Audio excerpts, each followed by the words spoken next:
Hello and welcome to Daily Debrief, your primer on some of the most pressing international issues of the day, brought to you by People's Dispatch. I'm Siddhant Ani, and today we'll be talking about the ongoing coup in Sudan, the crackdown on Palestinian rights groups, Turkey's punitive action against ambassadors from European countries, and we'll even be getting Prashant to talk a little bit of cricket in the context of the Indian cricket team's decision to take a knee in solidarity with the Black Lives Matter movement. First up, Sudan, which is a developing story. The military has reportedly launched a coup and has detained Prime Minister Abdullah Hamdok and other civilian officials on Monday. The coup has taken place amid rising tensions between civilian sections and the military, which have been sharing power in the country since mid-2019. Massive protests had deposed longtime ruler Omar al-Bashir. We're joined by Prashant, of course. Welcome back to the show, Prashant. Thank you. What's the latest you're getting from the ground in Sudan? Siddhant, like you said, it's in developing stories. The situation is really fluid. What is important to note is that there is a huge amount of popular anger against this coup attempt. And we've been following the story very closely, and we know that in September as well, there were indications that something like this might happen. There was an attempt by a group of officers on September 21st. On September 26th, security was withdrawn from a key government building. At each of these points, people took to the streets. And this has been the biggest attempt by the military since between 2 years to actually change the situation. So what we're seeing is that there have been calls for people to come out onto the streets. The news, of course, is that Prime Minister Abdullah Hamdok, key members of his government are probably detained. Abdullah Hamdok probably being detained because of the fact that he did not support the coup. So what the military has been trying to do is basically split the civilian establishment against itself, get some people to sort of say that the coup is necessary for stability and security of Sudan. On the other hand, the people's movements, the people's organizations on the ground, which were in the forefront of this whole process for the past few years. You mentioned Omar al-Bashir. Omar al-Bashir was overthrown. We'll come to that a bit later. Yeah. But because of popular protests. So these movements, which include the Sudanese Professionals Association, that's a conglomerate of trade unions. There is the Sudanese Communist Party, which is very active in this. There are the resistance communities, which are the neighborhood organizations, which were formed to basically defend the gains of what is called the Sudanese Revolution. All these groups very determined that they will not let this military coup come to pass, that they will not let this military coup succeed. So like I said, there have been multiple calls for people to come out onto the streets. I think what you're going to see is, it won't be that easy for the military. That is what it looks like as of now. It's still very early to say. It won't be very easy for the military to sort of, just take over power as it is, because this is something the protesters have been very, concerned about for a long time. They've always been worried. In fact, in one of our recent stories, one of our sources from the Sudan said that it's either going to be a full-fledged dictatorship or a full-fledged democracy. So they knew that this moment is coming, and I think they have been prepared for it. They were preparing for it. Just a few days ago, there was a massive rally by protesters in various cities in Sudan demanding a transfer of power away from the military. So I do think that the military is not probably going to have an easy time. One must hope that they do not resort to violence, shooting, and which might lead to the death of innocent protesters. But very fluid situation. Like I said, but we're shooting this by the time the show comes out and things might be very different. So a bit difficult to say, but nonetheless, a very important story to sort of keep track of. Yeah. In the context of all of this, the overthrowing of al-Bashir and also the situation in terms of the economic situation in the Sudan and other things, can you give us a bit more background? Tell us what is leading to people coming out on the streets time and again. Right. So the rule of al-Bashir was a tyrannic dictatorial rule. So people in 2008, the economic situation is bad. The civil liberty situation was horrible. People in 2018 started protests. By April, they had overthrown al-Bashir. So their concern, like in many countries, was that al-Bashir's regime's remnants were still in power. And these include, for instance, the general known as Hemeti, who controls the rapid security forces. They are apparently out on the streets right now. They are paramilitary forces which have a horrible record of human rights violations. So, or for that matter, Abdel Fattah al-Burhan, who is the leader of the establishment right now, who is also part of the old regime. So, what happens is somewhere in mid-2019, certain sections of the political establishment and the military sign an agreement, and which is how the civilian-military alliance comes to power. Now, the more radical sections of the protest movement were very concerned even at that time, because they felt that this was a compromise, that basically the civilian sections had legitimized the military by allowing them to come to power. Share power. So the structure was basically, there was something called a Sovereignty Council, which had representatives from both the civilian sections in the military. Abdel Fattah al-Burhan, the chief of the army, was the head of the Sovereignty Council. There was then there was of course the cabinet. There was supposed to be something called a legislative council, which functioned as a parliament, and which would have been key to having proper democracy in the country, because that would have been a completely civilian institution. However, that institution was not set up despite multiple demands. So over time, what we saw was that increasingly the more radical sections of the protest movement, which had actually fueled a lot of the participation, they started growing disenchanted with what has been happening, and they've been pushing the civilian sections to enact the promises that were made 2 years ago in 2019 when this arrangement took place, which is that there would eventually be a full-fledged transfer to civilian government and the military would not be part of the government. So that process, there's been a lot of pressure from the protest groups, and the military over time has also, I think, come to realize that if this pressure continues, it is possible that civilian government might actually take over. So this might also be a preventive strike by the military to ensure that that process is not completed. So one key thing, for instance, is that in recent times, certain sections which are associated with Bashir, they have been called a front for Bashir, were protesting, asking the military to take over. Saying that to save Sudan, the military had to take over power again.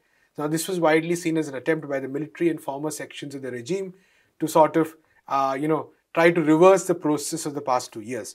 So that is why it is a very tense situation, because on the one hand, we had these groups doing a sit-in in Khartoum and, pretending to be neutral, calling for the military to take over as though, there was no connection at all.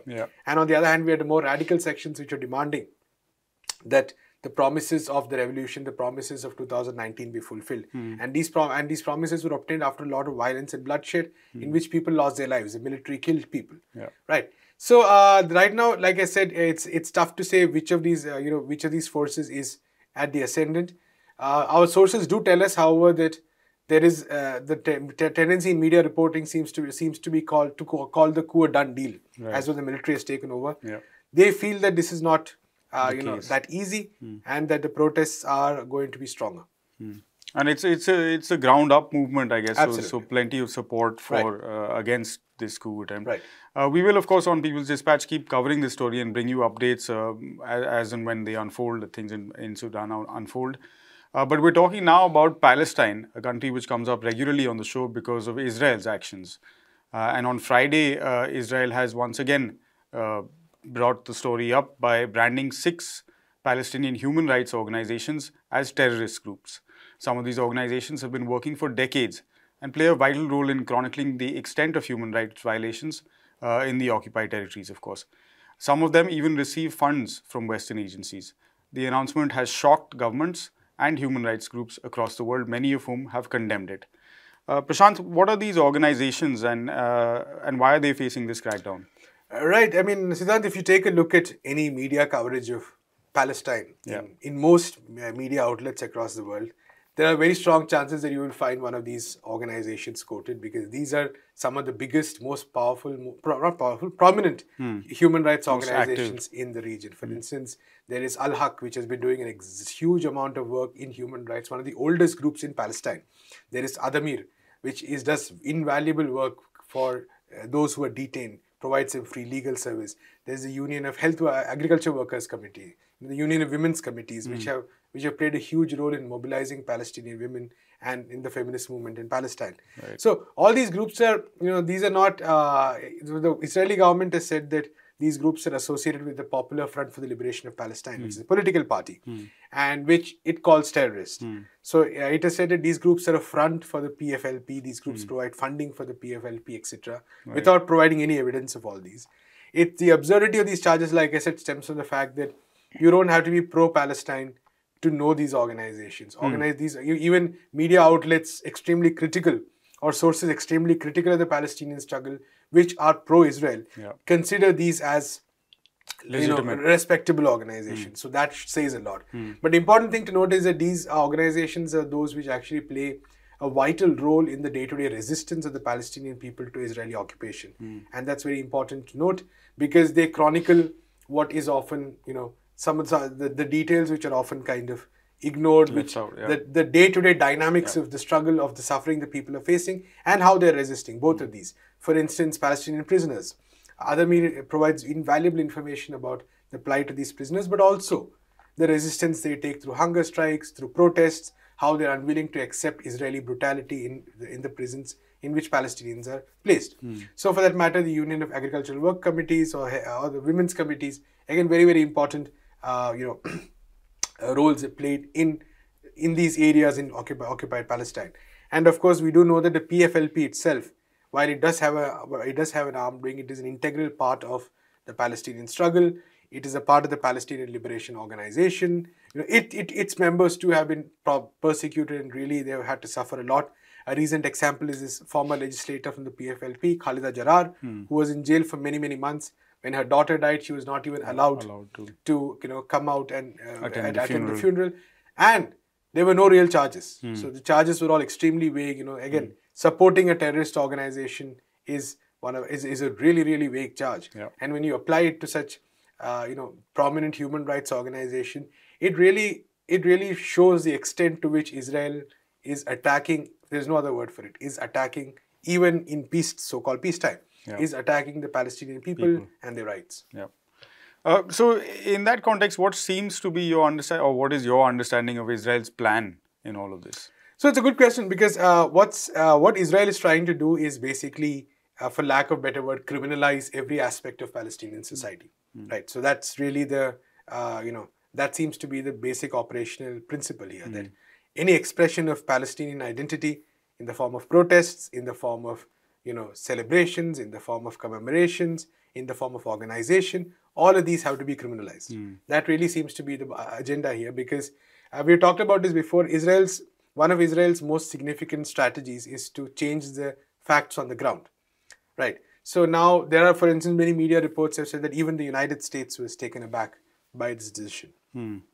And for that matter, that European countries were taken aback. Now, Israel knows that the United States and these European countries are not going to stop their support to Israel because of these reasons. Yeah. So what it is doing is basically using this support to change the facts on the ground by criminalizing large aspects of Palestinian life. And the attempt, this is nothing new. For instance, another key organization which works for prisoners, Samidun, was similarly targeted. In addition to these committees I talked, there's a Union of Palestinian Health Workers Committees, whose director Shata Ude remains in jail. She's been in jail for many months now. Again, no clarity on why a medical professional who was working during COVID on the ground has been imprisoned. Again, very vague charges supporting terrorist organizations, etc., etc. So this has become a catch-all term for the Israeli establishment, for the Israeli state, to brand Palestinians as a whole. And their attempt is basically to concretize these facts so that say funding, for instance, comes down for them, or international recognition comes down for them, and in various ways through this process they're able to hide the Palestinian struggle, or conceal the Palestinian struggle, which is probably at its peak right now. It's been many, many decades since the struggle was so strong. And Israel knows that beyond a point it is very difficult to continuously face the struggle. So their solution seems to be just to, like I said, criminalize it. So we have instances like in May this year when they bombed Gaza for 11 days. But this is a relatively silent side of occupation, as you would call it. I mean, it's not. It happens to statements, it happens to designations. For instance, now they can attack the offices of these organizations at any point of time, seize documents, prevent their personnel from functioning, maybe even arrest them.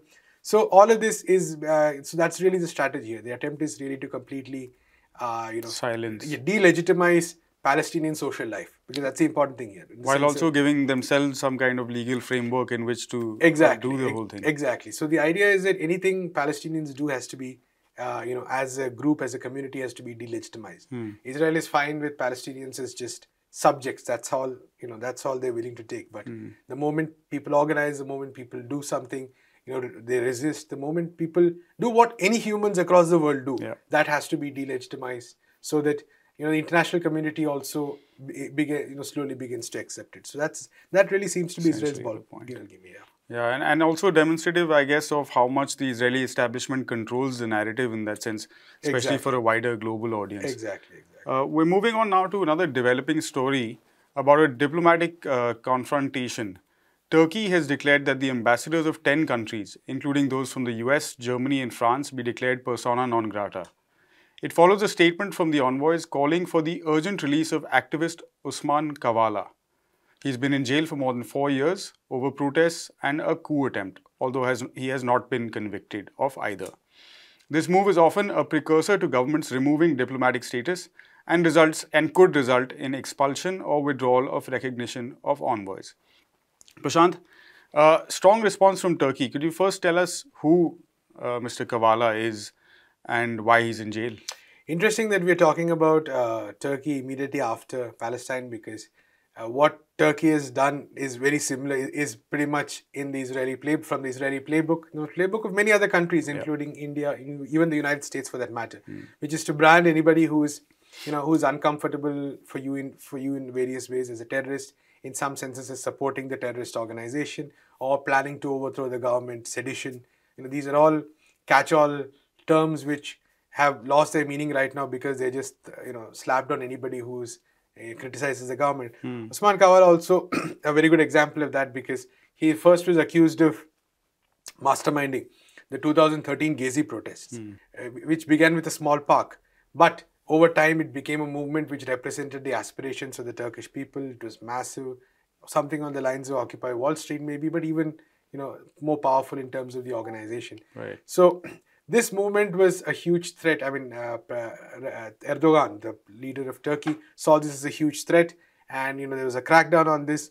So from that time onwards, there's been this attempt to sort of find the masterminds, paint it as some kind of conspiracy, which is really the ball game over here. That when there is a popular protest against you as a leader, try to frame it as the act of a few individuals who fooled gullible people into coming out on the streets and doing that. So it cannot be that the people were are really unhappy and came out spontaneously. Right.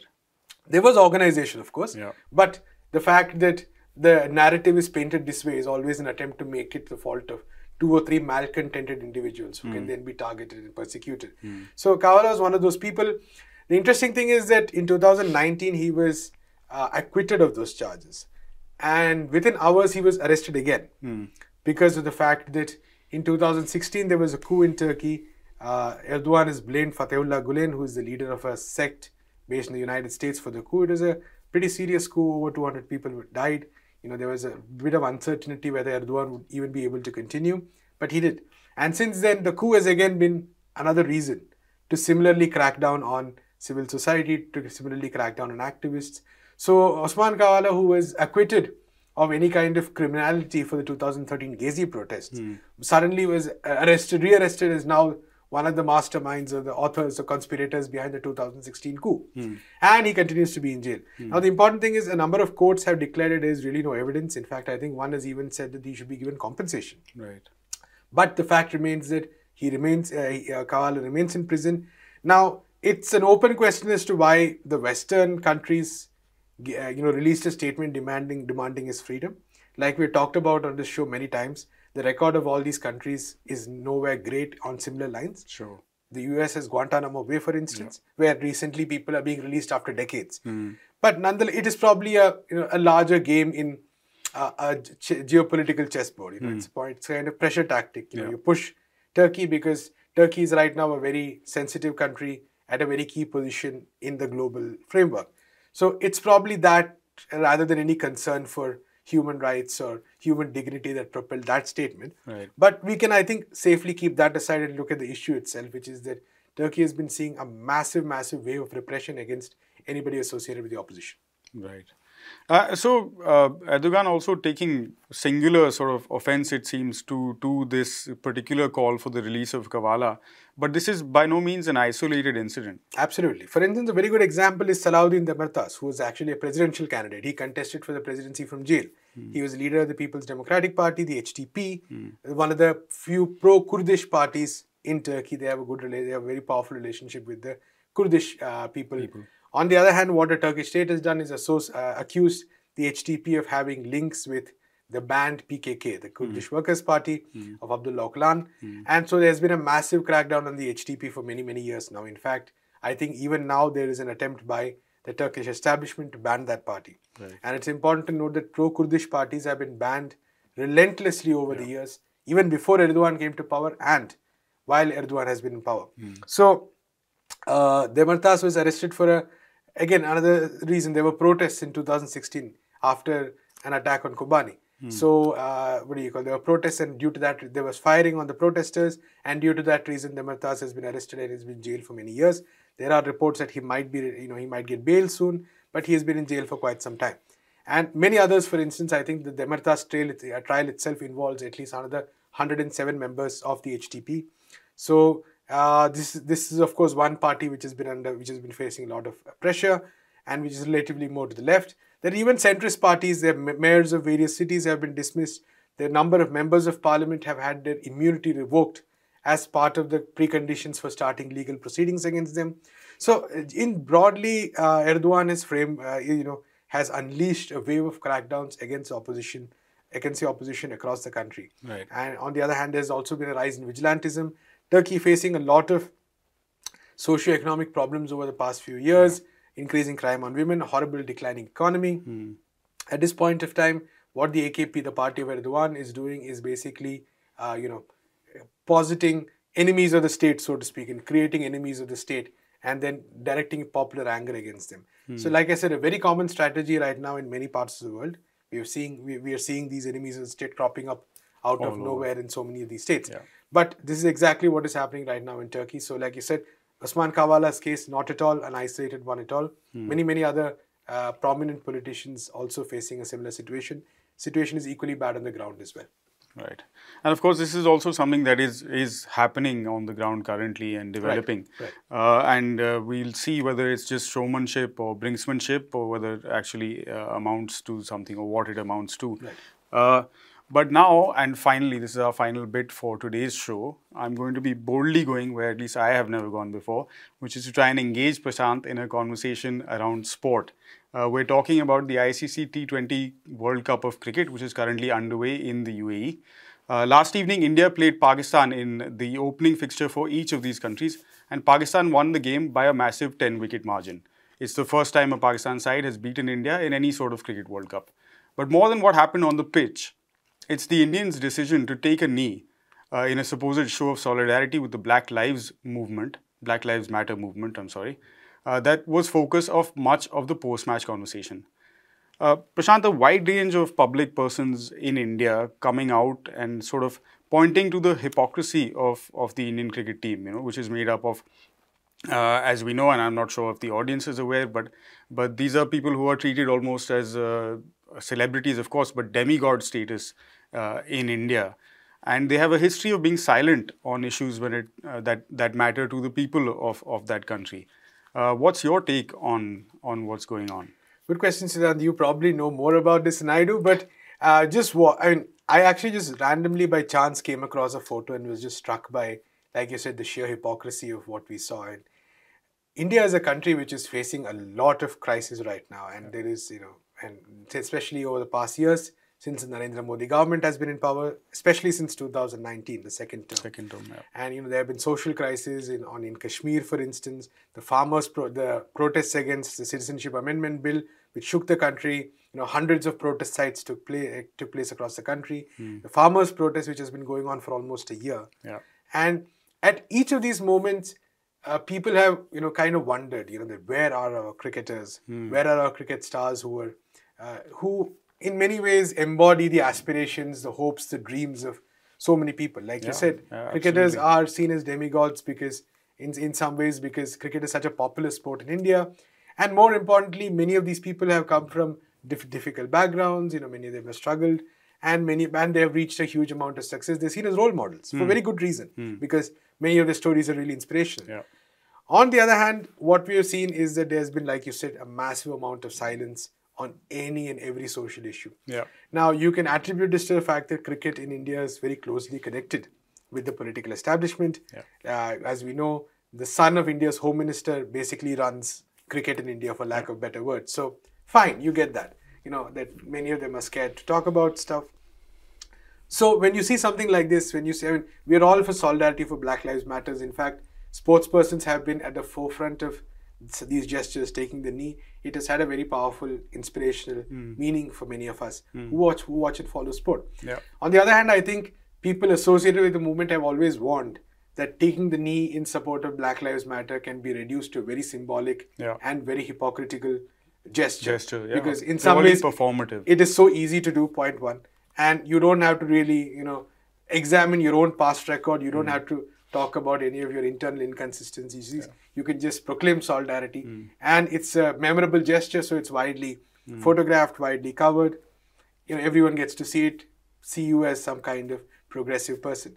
So this seems to be something like that. I mean, I don't know if it was some PR executive's idea of... Yeah, in fact, the conversation that what we learned from the team was that it was communication that was received from, up the chain of command, Right. and then the players discussed it, and everyone sort of agreed that yes.